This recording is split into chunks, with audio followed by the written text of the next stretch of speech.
You are about to meet a queen who did something no historian expected. She watched her husband die. She held his hand as his breath stopped.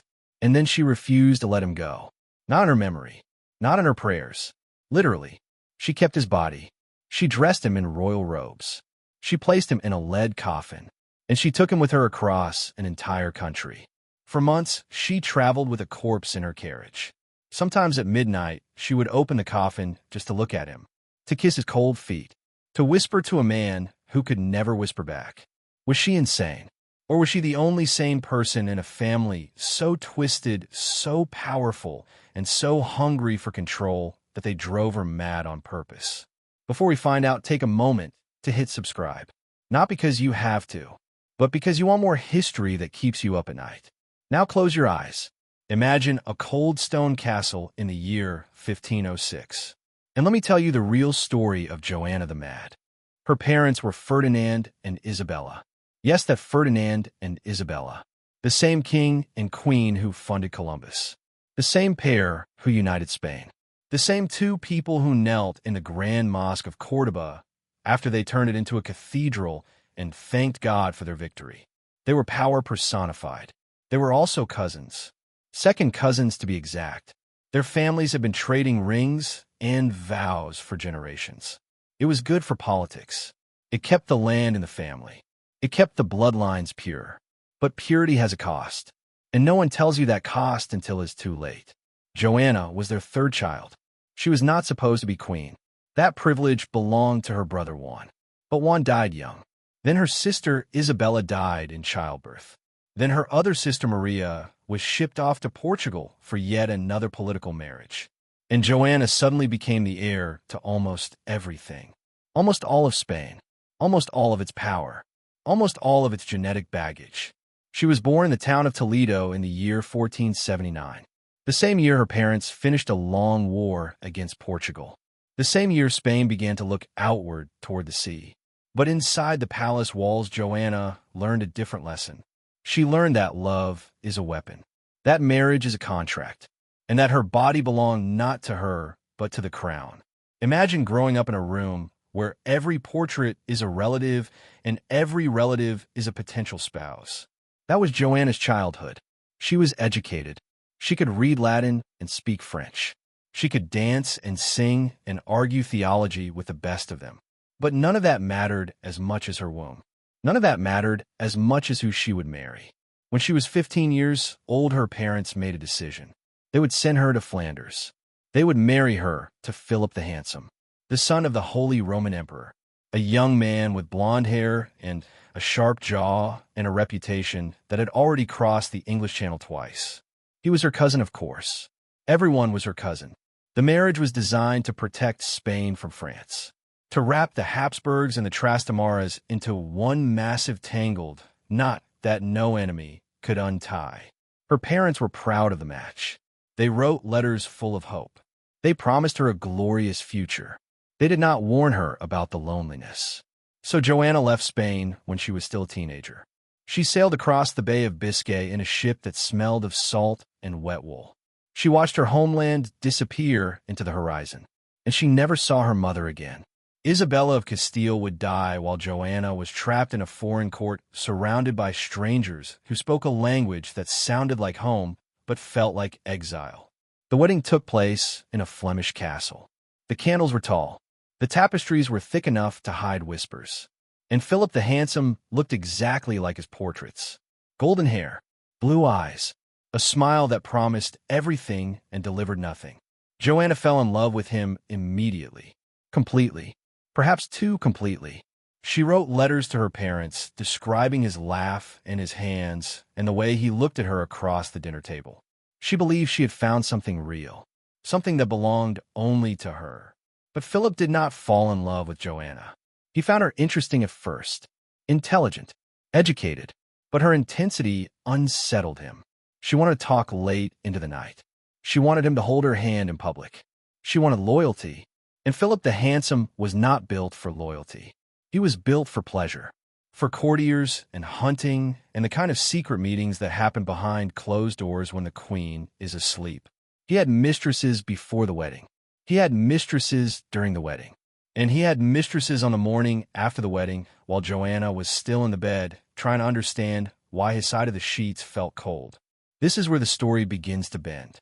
Because Joanna was not the kind of woman who looked away. She did not pretend not to see. She did not smile at the ladies who smiled at her husband. She screamed. She wept. She confronted Philip in front of his advisors. She embarrassed him. And in a royal court, embarrassment is the only sin that matters. The Flemish nobles whispered about her. They called her dramatic. They called her unstable. They began to wonder if maybe the Spanish princess was not quite right in the head. It is easier to call a woman crazy than to admit she has a reason to be angry. So here is Joanna at 17, far from home, married to a man who does not love her, surrounded by people who report her tears back to her parents like gossip from a circus. She is smart enough to know she is trapped, and passionate enough to refuse to accept it. That refusal would cost her everything. But you already know that because you are still listening and the story has only just begun. Because Philip the Handsome is about to die. And when he dies, Joanna will do something so strange, so desperate, and so heartbreaking that history will never forgive her for it. She was shipped to Flanders at 16 to marry a man named Philip the Handsome. The journey took weeks. The sea was rough and the ship creaked like a wounded animal, and Joanna spent most of those days below deck gripping a wooden rail, trying not to be sick. She was leaving everything she had ever known. Her mother's voice, her father's heavy footsteps in the hall, the smell of Spanish oranges in the courtyard, all of it fading into salt and horizon. When she finally arrived, the Flemish court greeted her with cold formality. They bowed. They curtsied. They spoke French in accents she had a strain to understand. And then they presented Philip. He was 19 years old, taller than his portraits suggested. His hair caught the torchlight like spun gold, and his jaw was sharp enough to cut glass. He smiled at her, and Joanna forgot to breathe. For the first few weeks, she believed she had won a miracle. Philip was attentive. He showed her the gardens and the stables and the chapel where his grandmother prayed every morning. He held her hand during dinner. He whispered things in her ear that made her blush. She wrote to her mother that she had never known happiness like this. She signed the letter with hearts drawn in the margins. But a wedding is not a beginning. Sometimes it is an ending. And the moment the celebration ended, Philip changed.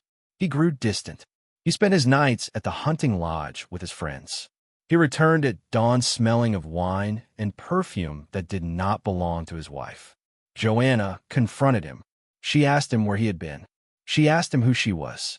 And Philip laughed. Not a cruel laugh at first. A dismissive laugh.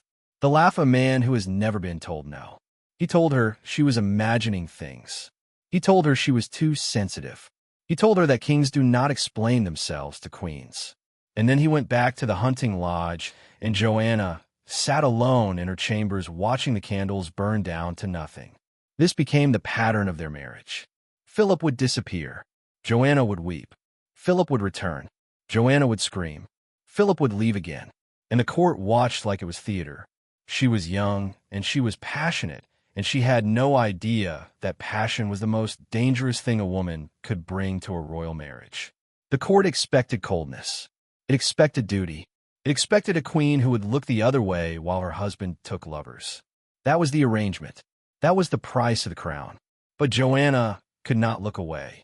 She followed him once, to the hunting lodge. She pushed past the guards and threw open the door and found him with a woman who was not her. What happened next is not recorded in the official histories, but the whispers traveled fast. They said Joanna screamed. They said she clawed at his face. They said she threatened to kill the woman and then herself, and then Philip right after. Whether the whispers were true or exaggerated does not matter. What matters is that from that night forward the court began to call her by a new name. Not Queen Joanna, not Princess of Castile, just Aloca, the Mad One. It is so much easier to call a woman mad than to admit she has been wronged. If she is mad, then her husband is not a liar. If she is mad, then her tears are not evidence of betrayal. If she is mad, then locking her away is not cruelty. It is mercy. Philip encouraged the rumor. He needed Joanna to seem unstable, because if she seemed unstable, then he could rule in her place. He could claim that his poor, crazy wife needed a firm hand. He could take her inheritance and her crown and her future and call it protection. So he spread the story. He told ambassadors that Joanna was prone to fits. He told her father that she could not be trusted with power. He told anyone who would listen that the Spanish princess was dangerous and emotional and maybe even possessed. Joanna knew what he was doing. She was not stupid. She could read Latin and Greek. She could debate theology with priests. She could manage an estate and negotiate a treaty. But none of that mattered because she was a woman and Philip was a man, and the court believed him. Her only ally was her mother. Isabella of Castile wrote letters full of fire. She told Joanna to be strong. She told her to endure. She told her that one day she would return to Spain and take her rightful place. But Isabella was far away and growing sick, and the letters arrived less and less often. Joanna became pregnant, then pregnant again, then again. She gave Philip children, heirs, sons who would inherit thrones. And each time she hoped the baby would bring him back to her bed and her heart. Each time she was wrong. Philip would visit just long enough to plant another heir. Then he would leave, and Joanna would lie alone in the dark listening to the wind rattle the windows and wondering where her husband was sleeping that night. She began to write everything down, every suspicion, every rumor, every name of every woman she suspected. The pages filled with ink and rage and heartbreak. She hid the notebook under her mattress. She read it at night when she could not sleep. She added new names whenever she heard a whisper. The courtiers called this madness too. They said only a crazy woman keeps a list of enemies. But Joanna knew the truth. She was not mad. She was desperate. There's a difference. Desperation is what happens when love meets betrayal, and neither one will let go. And then in the year 1504, her mother died. Isabella of Castile passed away with Joanna's name on her lips. And suddenly Joanna was not just a betrayed wife. She was the Queen of Castile. And Philip the Handsome was standing right behind her waiting for his chance to take it all. Philip was handsome, yes, but he was also unfaithful and cruel and openly humiliated her. The word handsome is a trap. It makes you think of kindness. It makes you imagine a man who smiles easily and holds doors open and remembers birthdays. Philip the Handsome had none of those qualities. His beauty was a mask, and behind that mask lived a man who enjoyed watching his wife suffer. He did not hide his affairs. He paraded them. He brought his mistresses to court events. He introduced them to visiting ambassadors. He laughed when Joanna turned pale. He laughed harder when she fled the room in tears. There is a special kind of cruelty in a man who marries a woman for her crown and then punishes her for loving him. Joanna loved him still. That was the tragedy. She knew he was unfaithful. She knew he whispered lies about her to other kings. She knew he was slowly stealing her inheritance, one legal document at a time. And still when he walked into a room, her eyes followed him. Still she hoped. Still she believed that if she just tried harder or prayed longer or gave him one more son, he would change. He never changed. In the year 1505, Philip decided to travel to Spain. Joanna's mother was dead. Her father, Ferdinand, was trying to hold on to power. And Philip wanted to claim his wife's throne for himself. He needed Joanna to cooperate. He needed her to sign documents giving him authority. He needed her to smile for the Spanish nobles and pretend they were happy. So he was kind to her for exactly as long as the journey required. He shared her carriage. He held her hand during diplomatic meetings. He let her believe that maybe, just maybe, he had finally learned to love her. It was an act. Every kiss was a calculation. Every gentle word was a lie. Joanna fell for it anyway, because that is what hope does. Hope makes you blind. Hope makes you believe that this time will be different. Hope makes you ignore the evidence of your own eyes, because the alternative is too painful to carry. When they arrived in Spain, the people came out to greet them. They had heard stories of the beautiful young queen and her golden husband. They threw flowers at Joanna's feet. They cheered for Philip. They did not know about the hunting lodge or the notebook under the mattress or the nights Joanna spent crying into her pillow while Philip slept elsewhere. For a few months, everything seemed possible. Joanna was back in her homeland. The sun was warm. The food tasted like childhood. She began to believe she could rule. She began to believe she could be happy. And then Philip fell ill. It happened suddenly. He was fine at breakfast. By noon he had a fever. By evening he could not stand. The physicians came with their leeches and their prayers and their useless tonics. They bled him. They burned his skin with hot irons to draw out the sickness. They made him swallow potions that tasted of crushed beetles and despair. None of it worked. Philip the Handsome died on September 25th, 1506. He was 28 years old. The official cause was typhoid fever. But the court whispered other theories. Poison, perhaps. Ferdinand, her father, had reason to want Philip dead. Or maybe it was just fate finally taking pity on a woman who had suffered too much. Whatever the cause, Joanna's reaction was not what anyone expected. She did not weep quietly. She did not retreat to her chambers to pray. She did not send for black dresses and mourning veils and accept the condolences of foreign dignitaries. Instead, she refused to let his body go. She ordered the physicians to embalm him. They opened his chest and removed his organs. They packed his body with herbs and spices and linen soaked in wine. They sewed him back together and dressed him in his finest clothes and placed him in a lead coffin. And then Joanna announced that she would take him home. Not to his home, to hers. She would carry her dead husband across Spain so she could bury him in Granada next to her mother. It was a 300-mile journey across mountains and rivers and muddy roads. It would take months, and Joanna would make every mile with a corpse in her carriage. The Spanish nobles were horrified. This was not how queens behaved. This was not dignified. This was not normal. They whispered that Joanna had finally lost her mind, that grief had broken her, that the madness they had always suspected was now impossible to hide. But maybe Joanna was not crazy. Maybe she was afraid, because if she buried Philip in Flanders, his family would control his body. They would control his legacy. They would control the story. They would say that Philip was a good king and a good husband, and Joanna was just the crazy woman who happened to share his bed. She could not let that happen. She could not let them rewrite history while Philip's body was still warm. So she kept him close. She made sure the coffin was always within sight. She slept in the same room with it. She talked to it. She opened it sometimes in the middle of the night just to look at his face. The embalming had preserved him well. He still looked like the golden man she had married. Still handsome. Still cruel. Still silent. The journey took 4 months. 4 months of stopping at monasteries and peasant villages.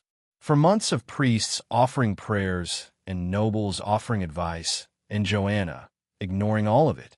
She let the coffin stay in her bedchamber every night. She refused to let anyone move it without her permission. By the time she reached the town of Torquemada, the coffin was beginning to smell despite the herbs. The lead was sealed, but decay finds a way. Her advisors begged her to end this madness. Her father sent messengers demanding she stop. Even the local bishop asked her to let Philip rest. Joanna said no. She had lost him once to his mistresses. She had lost him once to death. She would not lose him again to dignity and distance. For better or worse, Philip belonged to her. Even now, even like this, she would carry him to Granada if it took a year. She would carry him to the end of the earth. And that was when her father Ferdinand made his move. Because a woman who travels with a corpse is not a woman who can rule. A woman who opens coffins at midnight is not a woman who can keep a throne. She had given him the excuse he had been waiting for, and he was about to take everything she had left. When Philip died, suddenly Joanna refused to bury him and carried his coffin across Spain. That refusal was the moment everything changed, because up until then Joanna was just a difficult woman, a passionate queen, a wife who loved too much and forgave too little. But the moment she strapped her husband's corpse to a carriage and took it on a cross-country road trip, she stopped being difficult and started being dangerous. Dangerous to the men who wanted her throne. Her father Ferdinand was the first to circle. He had been waiting for this moment. Philip was dead. Joanna was vulnerable. And Ferdinand had never stopped wanting power, even after he gave it away. He was a king without a crown, a lion without a pride. And his daughter's grief was the perfect opportunity to take back everything. He sent emissaries to Joanna, kind men with soft voices and gentle words. They told her that Philip would want her to rest. They told her that her children needed her. They told her that the kingdom could not wait for her to finish this morbid pilgrimage. What they really meant was stop. What they really meant was hand over the throne. What they really meant was you are a woman, and women do not get to grieve in public. Joanna refused to listen. She kept moving. The coffin rattled behind her day after day. The wheels groaned under the weight of wood and lead and a king who had never deserved his wife's devotion. She stopped at villages where peasants came out to stare. They had never seen a queen like this. Hair unbrushed, eyes hollow, clinging to a dead man like he was the only thing keeping her alive. In the town of Torquemada, something broke inside her. Or maybe something became clearer. She ordered the coffin opened. She wanted to see Philip one more time. The embalming had held, but the decay was there. A faint smell, a slight darkening of the skin. The face she had kissed 1,000 times was now a mask of wax and memory. She kissed him anyway. The priests who witnessed it crossed themselves. The noble women looked away. The men exchanged glances that said everything and nothing. They would remember this moment. They would write letters about this moment. They would use this moment to destroy her. Joanna did not care. She had spent her entire marriage being watched. Every tear catalogued. Every scream written down. Every moment of weakness turned into evidence against her. She was done performing sanity for people who had already decided she was crazy. She closed the coffin and kept moving. Ferdinand grew impatient. He traveled to meet her in person, father and daughter, two people who shared blood and little else. He found her in a run-down castle outside Burgos. The place smelled of damp stone and old hay. Joanna was sitting in a dark room with the coffin in the corner. She was talking to it when he walked in. Historians do not know exactly what Ferdinand said to her that day, but they know what he did next. He ordered the coffin taken away. He told his guards to separate Joanna from Philip's body. He claimed it was for her own good. He said she needed to recover. He said she needed a rest. He said all the gentle lies that powerful men tell when they're stealing something that does not belong to them. Joanna fought back, screaming, scratching, begging. She threw herself at the guards. She clawed at the coffin as they dragged it out of the room. She called her father a traitor and a thief and a man who would sell his own daughter for a crown. She was not wrong, but Ferdinand was the king. The guards obeyed him. The priests blessed him. The nobles supported him because supporting a man was easier than supporting a woman who kissed corpses. They took Philip's body to the royal monastery of Santa Clara. They buried him in a vault. They locked the door, and they handed Joanna a key that she was never allowed to use. She was not present for the funeral. She heard about it later from a servant. The Mass, the incense, the final prayers, all of it happening without her. Philip the Handsome left this world the same way he had lived in it, without his wife by his side. After that, Joanna stopped eating. She stopped sleeping. She stopped speaking to anyone except the coffin that was no longer there. She would sit for hours staring at the corner of the room where the lead box used to stand. She would whisper to empty air. She would reach out her hand as if she could still touch the cold metal. Ferdinand told everyone this was proof of madness. Look at her, talking to ghosts, starving herself, unable to function. A woman like that cannot rule Spain. A woman like that needs to be protected from herself. He said the word protected like it was a kindness. But protection is just imprisonment with a nicer name. He moved Joanna to the castle of Tordesillas. It was not a dungeon. It had gardens and courtyards and rooms full of sunlight. But the doors locked from the outside. The guards answered to her father, not to her. The servants reported her every word back to Ferdinand. She was a queen in a golden cage. And the cage was just the beginning. Because Ferdinand was not the only man who wanted Joanna's throne. Her son Charles was growing up in Flanders, learning politics, learning war, learning that his mother was crazy and his grandfather was old, and the empire was waiting for someone young and strong to take it. Two men, one convenient diagnosis, and a queen who had committed the only sin that matters in a royal court. She had loved a man who did not love her back. She had grieved him openly, and she had refused to pretend that any of it was fine. That was the real crime, not madness. Honesty. And honesty in a palace is always punished. Her father and son used her grief as proof of madness to steal her throne. Two men, two generations. One story. Ferdinand the father wanted to rule Castile in his daughter's place. Charles the son wanted to inherit an empire that stretched across Europe and beyond. Both of them needed Joanna to disappear. Not in the physical sense. That would have caused a scandal. They needed her to vanish into a story. The story of the Mad Queen. Ferdinand acted first. He had been preparing for this moment since Philip died. He collected letters. He gathered testimony from courtiers who had seen Joanna scream at her husband. He paid physicians to examine her and declare her unfit. The physicians did not need much convincing. A woman who travels with a corpse is easy to diagnose. In the year 1507, Ferdinand issued a proclamation. He announced that Queen Joanna was unable to govern due to illness of the mind. He did not use the word mad. That would have been too blunt. He used words like melancholy and exhaustion and feminine fragility. Words that sounded gentle. Words that justified theft. He declared himself regent, governor of Castile, protector of his poor, sick daughter. He signed documents in her name. He met with ambassadors in her place. He sat on her throne while she sat in a stone room at Tordesillas, staring at a wall where a coffin used to be. Joanna understood what was happening. She was not confused. She was not detached from reality. She knew her father was a liar and a thief and a man who had never loved anything except power. She wrote letters to anyone who might help her. The Pope, the Holy Roman Emperor, the nobles who had sworn loyalty to her. She explained everything.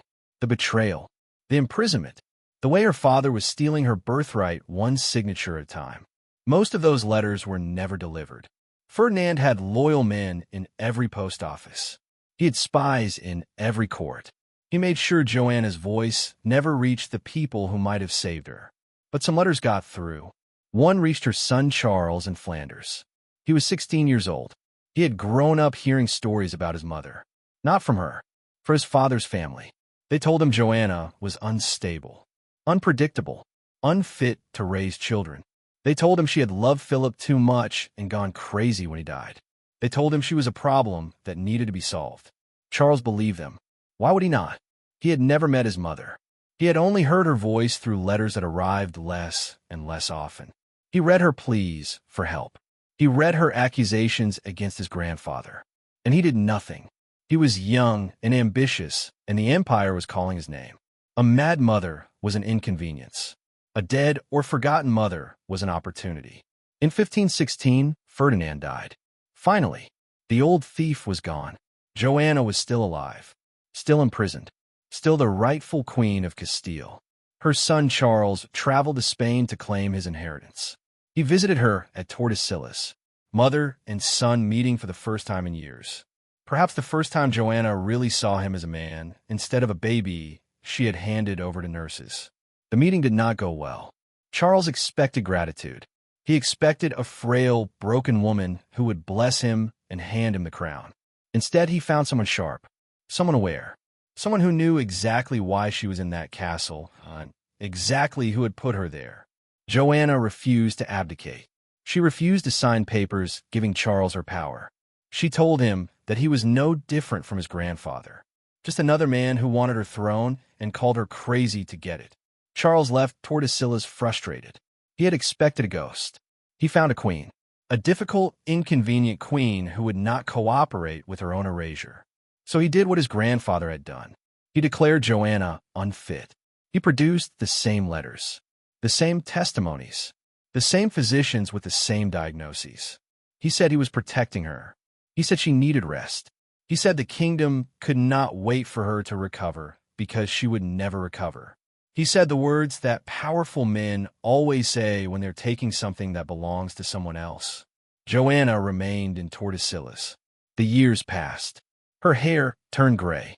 Her skin wrinkled. The sunlight through the window became her only clock. She watched her son become the most powerful man in Europe. Holy Roman Emperor, King of Spain, Lord of the known world. He built palaces and won wars and married his cousins just like his grandparents had done.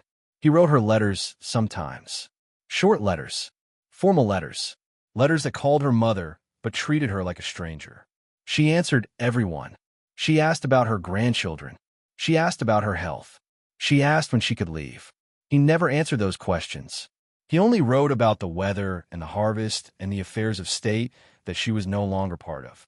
46 years in that castle. 46 years of meals alone. 46 years of watching the same courtyard.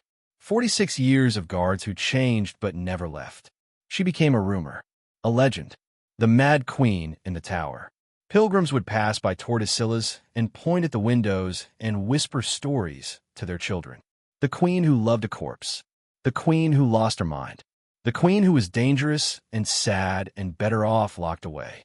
None of them ever asked who locked her there. None of them ever asked why. They just accepted the story because it was easier than the truth. The truth was too ugly to tell. The truth was that two men stole a woman's life and called it mercy.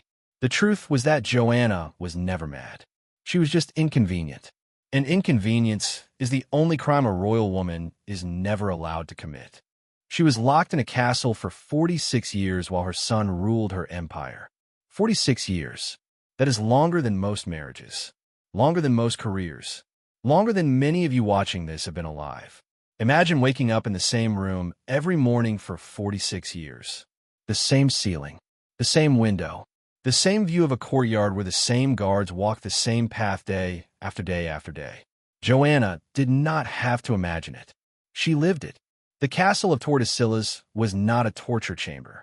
It had fireplaces and gardens and servants who brought her food on silver plates. But the doors locked from the outside. The windows were barred. The walls were thick enough to swallow screams. It was a palace designed to look like a home while functioning like a prison. That is the most cruel kind of cage. The one that makes you doubt whether you are trapped at all. Joanna never doubted. She knew exactly where she was and exactly who put her there. She spent her first years writing letters to anyone who might help her. She wrote to the Pope in Latin so elegant that the Vatican scribes wept reading it. She wrote to the nobles of Castile in Spanish, so sharp it cut through their excuses.